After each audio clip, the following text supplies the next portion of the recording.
Почитувани гледачи, добре дојдовте во Урбаните вести. Поемата "Клучевите", доставена под шифра Таурус, е избрана за најдобра на конкурсот за престижната награда Григор Прличев, што секоја година општина Охрид ја доделува во чест на големиот охридски поет и преродбеник. Поемата "Клучевите" е избрана за најдобра во конкуренција од 13 ракописи, што ги исполнувале бараните критериуми на конкурсот.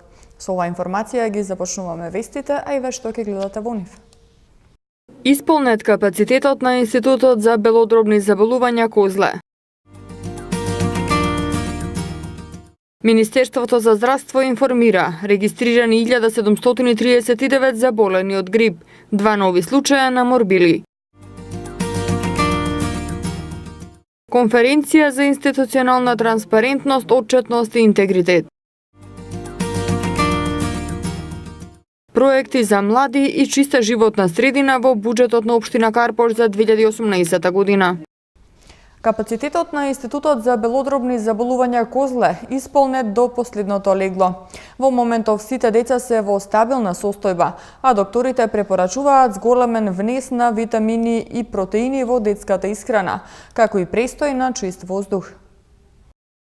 Скопјани изминативе неколку дена дишат почист воздух за разлика од претходниот период, но сепак и покрај намалувањето на загаденоста на воздухот, здравствените проблеми на граѓаните, а посебно на децата, предизвикани од PM10 частичките и понатаму се актуелни. Капацитетот на Институтот за белодробни заболувања кај децата Козле е исполнет со дечиња кои имаат проблеми со дишењето, честа кашлица и зголемена температура. Директорот на болницата, доктор Ангелчо Андоновски, информира дека од 91 легло во болницата моментално се хоспитализирани 96 деца. Неговото искуство кажува дека бројот на болни деца ќе се зголемува бидејќи сезоната на грип е пред нас, но уверува дека ниту едно од децата нема посериозни компликации. Сезоната на грип, или на оние, како да кажеме, состојби вирусни, продолжува и ќе продолжи понатаму. Ние нормално сме подготвени и очекуваме таа бројка постојано да расте на некој начин, но тоа нема никако да значи да дозволиме да ова институција биде пренаполнета, па да се случат и некои други несакани моменти од целата таа, да кажеме, ситуација. Сепак ние нашиот момент и висината на задачата ги одржуваме кој што треба.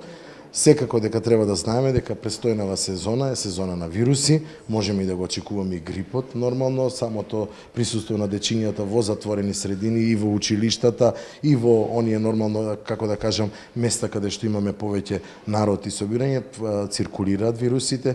Сето тоа е очекувано, ние сме на висина на задачата и сето тоа ќе биде на таков начин исполнето. За сега не постојат сериозни компликации, доколку настана такво, нашата соработка и со детската клиника и со инфективната клиника си има свој израз, колегите меѓусебно комуницираат, така да во моментот немаме никакви компликацијски случаи. Најчистите симптоми кои родителите треба да ги препознаат и да се упатат кај матичен лекар се тешко дишење, честа кашлица, затнат нос и зголемена температура. Бронхопневмонијата, бронхитисот и ларингитисот се болести кои бараат посериозен третман и болничко лекување. Со цел да се избегнат овие состојби, доктор Андоновски апелира до родителите во деновите со енормна загаденост на воздухот, дечињата без потреба да не ги носат надвор и да избегнуваат затворени простории со голем број на луѓе. Витаминската и протеинската исхрана исто така играат важна улога во градењето на имунолошкиот систем кај децата. Сето она што треба е чист воздух, децата се со чист воздух, да протеинската и витаминскиот внес бидат на високо ниво, да се избегнуваат места затворени кај што циркулираат многу поголем број на луѓе и нормално, како еден битен дел е првите симптоми кои ќе бидат приметени на такво нешто, да се обратат кај својот педијатар.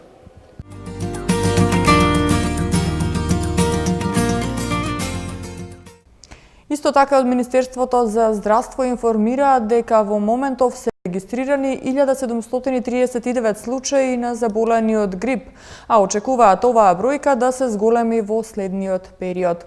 Од страна на Институтот за јавно здравје пак информира дека пријавени се 2 нови случаи на морбили.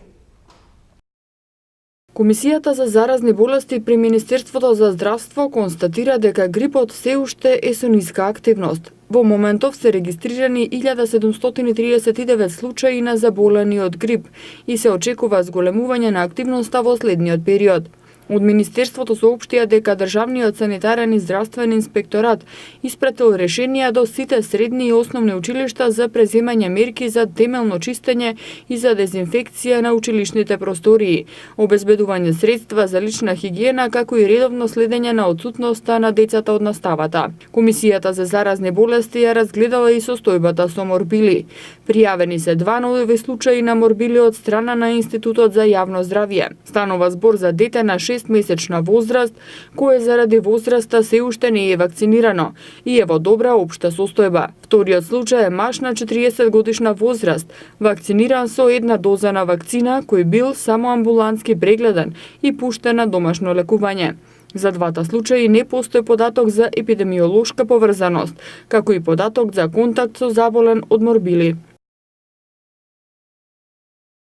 Конференција на тема јакнење на институционалната транспарентност, отчетност и интегритет се одржа денеска во Скопје.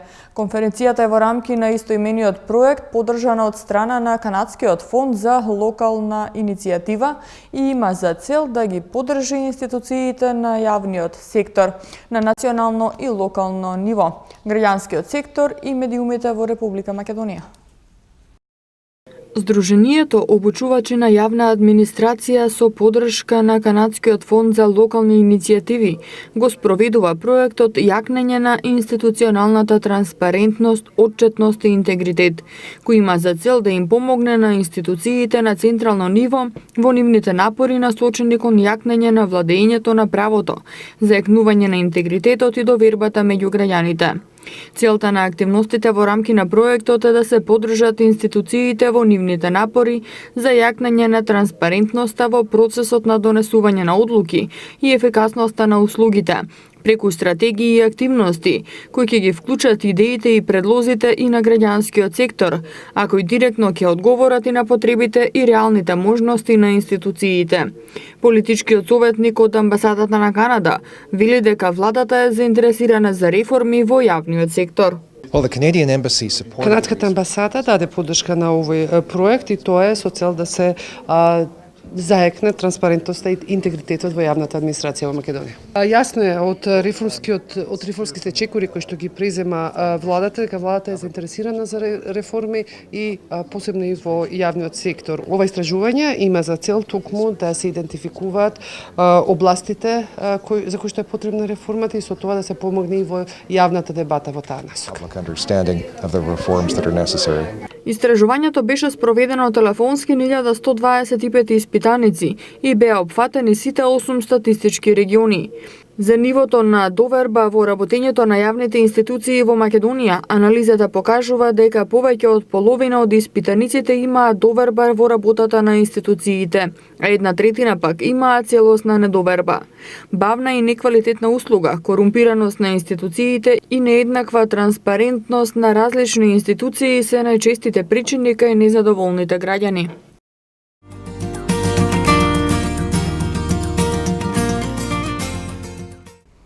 Реконструкција и надградба на градинка, реконструкција на спортски сали и зголемување на зеленилото во општина Карпош се дел од проектите кои се изгласани од страна на Советот на општината и предвидени со буџетот за 2018 година во општина Карпош. Повеќе проекти во насока на подобрување на условите за живот на младите во Карпош, како и проекти за чиста и здрава животна средина, се изгласани од страна на Советот на општина Карпош и тие ќе се реализираат во текот на оваа година. Реконструкција и надградба на градинката Мајски цвет, со што ќе се подобрат условите за престој на децата и за работа на негователките. Реконструкција на спортската сала во основното училиште Димо Хаџидимов, која ќе овозможи подобри услови за развој, но и за одржување на општинските спортски лиги во Карпош, како и рестартирање на еден од најпознатите спортски брендови на Карпош, турнирот Сокол, и реконструкција на игралиштето во основното училиште Христијан Тодоровски Карпош. Ова се дел од проектите во насока на правилно насочување на младите, за кои се предвидени средства во буџетот на општина Карпош за 2018 година. Во буџетот за оваа година општината предвиде и изградба на нови зелени површини, како што се новите маалски зелени катчиња на улицата Лондонска во Тафтали Джейден и спроти хотел Карпош. Општината исто така планира да обезбеди и дополнителен простор за рекреација на граѓаните.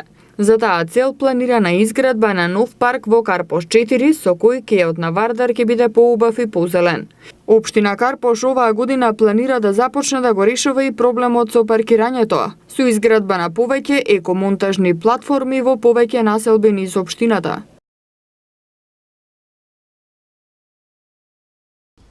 Асоцијацијата за чиста животна средина Ајде Македонија во 2 стручни средни училишта ќе спроведува проект за зголемување на свеста кај учениците за спасување на храната. Во рамки на проектот, учениците ќе се едуцираат како правилно да постапат со вишокот храна. Учениците од 2 стручни средни училишта ќе се едуцираат како вишокот безбедна храна да го реупотребат, рециклираат и да постапат правилно со неа. Проектот ќе почне да се спроведува кон крајот на оваа година и ќе трае 6 месеци. Ќе го спроведува Асоцијацијата за чиста животна средина Ајде Македонија. Покрај еколошкиот, социјалниот и економскиот аспект, кај учениците ќе се развиваат и предприемачките вештини за сопствено планирање и водење бизнис, со што тие во иднина ќе бидат подготвени да отворат зелени работни места. Сознанијата говорат дека во Македонија има вишок безбедна храна која може да се реупотреби и рециклира. Дела од музичкиот гении Моцарт ќе бидат изведени на концертот Моцартовите перипетии со обуистката Сања Ромиќ во четврток во Македонската филхармонија. Сања Ромиќ е првата обоа на Белградската филхармонија. На програмата на Македонската филхармонија во четврток е симфонискиот концерт Моцартовите перипетии. Ќе бидат изведени дела од музичкиот гении Волфганг Амадеус Моцарт, а како солист ќе настапи Сања Ромиќ, прва обоа на Белградската филхармонија, која ќе го изведе концертот за обоа и оркестар во Цедур. Под диригентство на маестро Михаил Несторовиќ од Полска, оркестарот на Македонската филхармонија ќе ги изведе и увертирата од операта Дон Джовани, како и симфонијата број 38 во Дедур, Прашка. Сања Ромиќ се смета за една од најактивните, но и најталентираните обуистки од помладата генерација на Балканот, која соработувала со повеќе меѓународни оркестри. Од 2011 година е прва обуистка на Белградската филхармонија. Следува период на стабилно и суво време со ниски утрински температури, а дневните ќе бидат во постепен пораст. Во четврток, петок и сабота ќе има услови за појава на магла по оделни котлини. До кој степен ќе достигнат температурите гледаме од МТМ Метео.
И уште една информација за крај на вестите.